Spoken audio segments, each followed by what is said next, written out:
Hi, I'm Brian from the channel Brian. What the hell is this movie called? Fast 9? Fast 9, the Fast Saga? It's a saga now?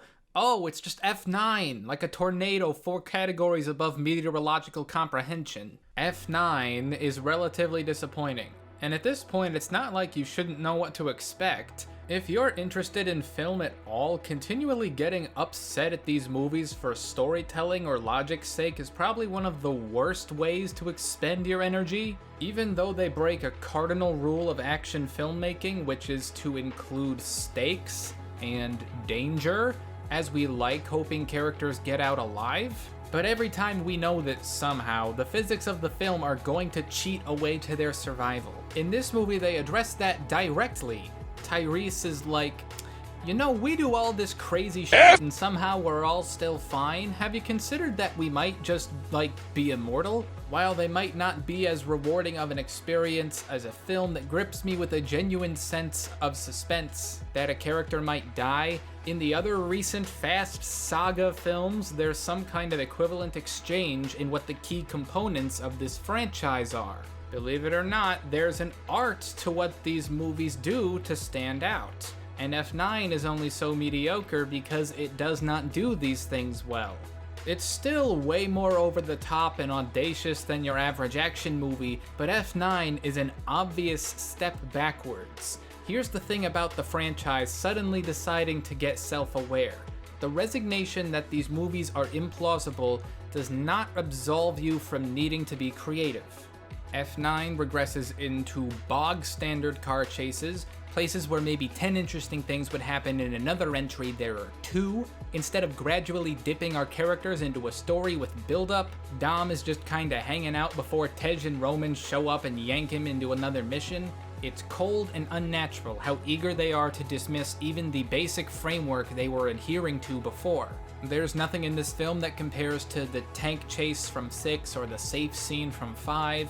Without spoiling it, F9 thinks it has a real ace in the hole. There's literally a scene where someone outlines the most absurd solution to their problems possible, to which Vin Diesel says, "That is what we're going to do." The catch is this smoking gun they have is so far removed from the action it doesn't prop up the film's entertainment value as much as fans probably assumed it would have.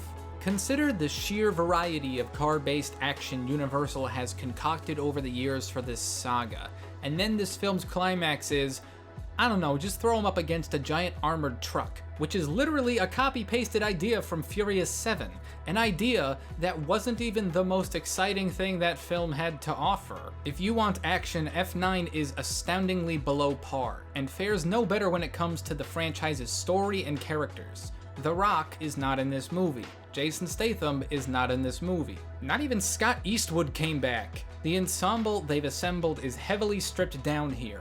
I guess Bow Wow's back, so if the one thing holding back Fast and Furious from being Kino to you was the absence of Bow Wow, you'll love this one. But John Cena, dude. 早上好，中国！现在我有冰淇淋，我很喜欢冰淇淋。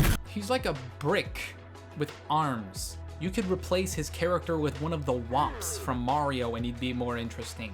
This person's existence makes no sense, which is also something else they poke fun at, but doesn't explain why the life-altering consequences of his actions have never been addressed until now. Isn't Vin Diesel's entire thing in these movies, family? And yet somehow his literal, actual family has gone undisclosed for 9 movies? Complete with several Aquaman-style flashbacks to when they were younger? Are you saying they executed her? Because she had me? Charlize Theron is the villain again, albeit only for incredibly superficial reasons. The most impactful thing she does is have a 2-minute argument about Star Wars. She's at the opposite end of the extreme as Jason Statham or Dwayne Johnson, where she's included but given nothing interesting to do. I guess Han is back, even though Jason Statham blew him up, and the movie's never quite clear about how exactly he survived.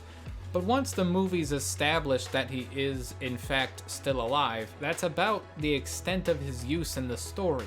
You know, at least when they brought back Letty in 6, it was pretty consequential to the entire progression of the film and the character motivations. Han is clearly only back because they needed something to pull fans into the theater. The story they went with is just not interesting. If the characters are all static, their dynamics are dumbed down, the plot is the same old nuclear football filler it's always been, and the climax is a slightly tweaked second-string action scene from 2 films ago, what are you bringing to the table that's new or entertaining in a franchise whose previous 4 installments did? I guess it brings magnets to the table, as in there's a car with a big magnet on it. And then John Cena's driving on the other side of a building and the magnet is so strong that it sucks his car through the building.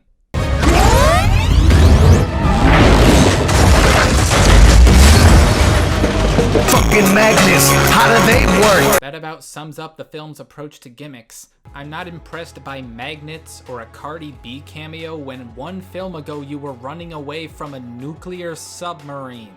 F9 is still above the grating machismo of Hobbs and Shaw, but uncontestably has the sloppiest presentation of any entry in the franchise.